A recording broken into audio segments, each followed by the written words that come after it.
نحمده ونصلي على رسوله الكريم اما بعد فاعوذ بالله من الشيطان الرجيم بسم الله الرحمن الرحيم رب اشرح لي صدري ويسر لي امري واحلل عقدة من لساني يفقهوا قولي۔ رجب کا مہینہ اور ہمارے معاشرے میں پائے جانے والی عبادات۔ رجب کے مہینے میں عموماً 3 کام کیے جاتے ہیں۔ ایک تو 27ویں کی رات کو جاگا جاتا ہے، پھر اگلے دن روزہ رکھا جاتا ہے، رات کو جاگ کر عبادت کی جاتی ہے،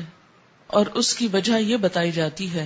کہ اس رات حضور اکرم صلی اللہ علیہ وسلم معراج پر تشریف لے گئے، اور روزہ اسی مناسبت سے ایک فضیلت کا کام سمجھ کر رکھا جاتا ہے۔ تیسری چیز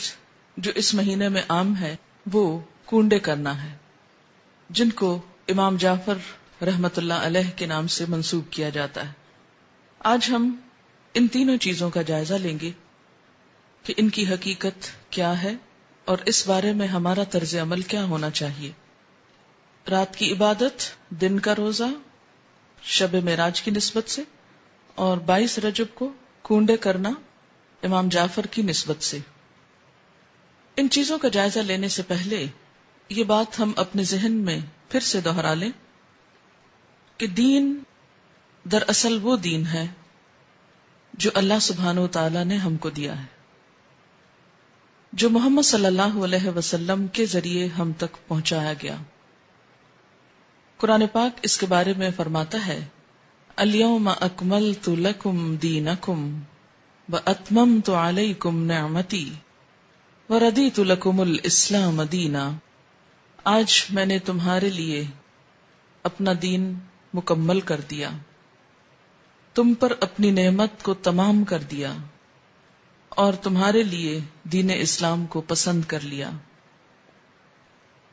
اس سے یہ بات پتہ چلتی ہے کہ دین نبی اکرم صلی اللہ علیہ وسلم کے زمانے میں ہی مکمل ہو گیا تھا۔ عبادت کے نام پر کیا کرنا چاہیے اور کیا نہیں کرنا چاہیے، اس کا سورس یا تو اللہ کی کتاب ہے یا پھر حضور اکرم صلی اللہ علیہ وسلم کی سنت ہے، کیونکہ جب ایک مسلمان ہوتا ہے تو جو کلمہ وہ پڑھتا ہے وہ لا الہ الا اللہ اور محمد الرسول اللہ ہے۔ دین کے نام پر جو کام بھی ہم کریں گے اس کی اتھارٹی انہی 2 ہستیوں کی طرف سے ملنی چاہیے۔ ان کے بعد کسی انسان کو یہ حق حاصل نہیں، خواہ وہ کتنا بھی بڑا عالم کیوں نہ ہو، کتنا بھی ذہین کیوں نہ ہو، کتنا بھی سمجھدار کیوں نہ ہو، کہ وہ دین کے نام پر کوئی اور چیز انٹروڈیوس کرائے، کسی اور چیز کو رواج دے۔ اگر یہ حق دے دیا جائے تو دین میں طرح طرح کی نئی باتیں شامل ہو جائیں جو اصل دین کی جگہ لے لیں گی، اور دین کے نام پر بہت سا انتشار، اختلاف اور باہم عداوت جنم لے گی۔ یہ 3 عبادات، رات کا جاگنا، دن کا روزہ، اور اس کے بعد 22 رجب کو امام جعفر صادق کے نام پر کچھ پکانا اور دینا، یہ تمام چیزیں حضور صلی اللہ علیہ وسلم کے دور میں موجود نہیں تھیں۔ 27 رجب کی رات، جسے عموماً شب معراج کہا جاتا ہے، اس میں آپ صلی اللہ علیہ وسلم کو اگر معراج نصیب ہوئی، اگر کا لفظ میں اس لیے بول رہی ہوں کہ اس تاریخ میں بھی اختلاف ہے، سال میں بھی اختلاف ہے، اس کا ذکر میں بعد میں کروں گی۔ اگر آپ کو معراج نصیب ہوئی بھی اس رات میں، تو آپ صلی اللہ علیہ وسلم نے اسی رات جو مخصوص عبادت کی، اس کے بعد کبھی بھی ہر سال 27 رجب کو کوئی خاص عبادت نہیں کی، نہ ہی صحابہ کرام نے کبھی 27 رجب کی رات کو کوئی شب بیداری کی یا اس کی کوئی فضیلت بتائی۔ اسی طرح جہاں تک روزے کا تعلق ہے تو روزہ بھی سنت سے ثابت نہیں ہے، بلکہ اس کے برعکس روزے کے بارے میں کچھ روایات ایسی ملتی ہیں کہ جس میں روزے سے منع کیا گیا۔ مصنف ابن ابی شیبہ کی روایت ہے، حضرت زید بن اسلم رضی اللہ تعالی عنہ سے روایت ہے کہ رسول اللہ صلی اللہ علیہ وسلم سے رجب کے روزے کے بارے میں پوچھا گیا تو آپ نے فرمایا شعبان کے روزوں سے آپ بے خبر ہیں، یعنی رجب میں نہیں، اصل میں شعبان میں روزے رکھے جائیں گے۔ حضرت ابن عباس سے روایت ہے کہ رسول اللہ صلی اللہ علیہ وسلم نے رجب کا روزہ رکھنے سے منع فرمایا۔ یہ ابن ماجہ کی روایت ہے۔ آپ نے کیوں منع کیا؟ اس لیے کہ یہ روزہ اسلام سے قبل رکھا جاتا تھا۔ دور جاہلیت میں رجب کے مہینے کی تعظیم کی جاتی تھی، عزت افزائی کی جاتی، اس لیے آپ نے اس رسم کو ختم کرنے کے لیے یا اس کے اتباع کو توڑنے کے لیے اس سے منع فرمایا۔ اور یہ وضاحت کنز الامال میں کی گئی ہے، صفحہ 49 جلد 8۔ تو اس سے کیا پتہ چلتا ہے کہ اس رات میں شب بیداری اور اس دن میں روزے کی کوئی حقیقت نہیں۔ اسی طرح جہاں تک امام جعفر کے نام پر جو کنڈے دیے جاتے ہیں،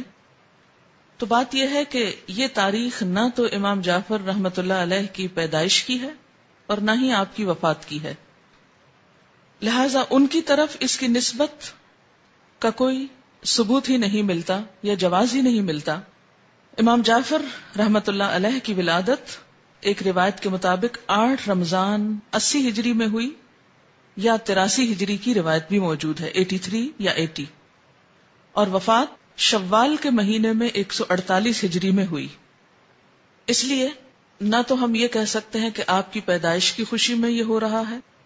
اور نہ ہی یہ کہہ سکتے ہیں کہ آپ کی وفات کے ضمن میں یہ کوئی کام ہو رہا ہے،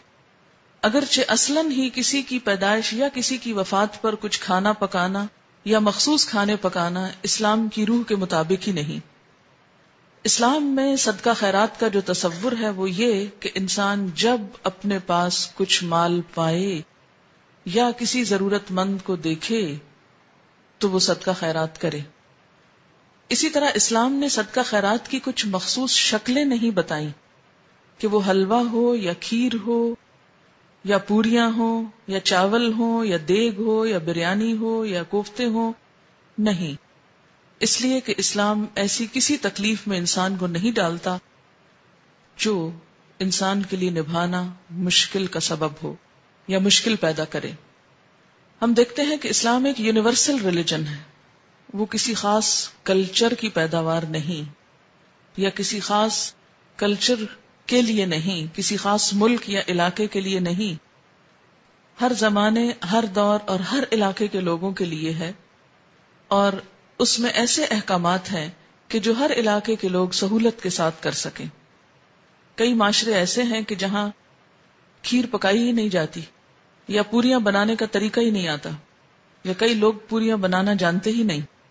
تو کیا ایسے لوگ پھر اس عبادت سے محروم رہیں گے کہ جو ایک مخصوص کھانا نہ پکا سکتے ہوں؟ اس لیے جتنی بھی من گھڑت چیزیں دین میں داخل کی گئیں،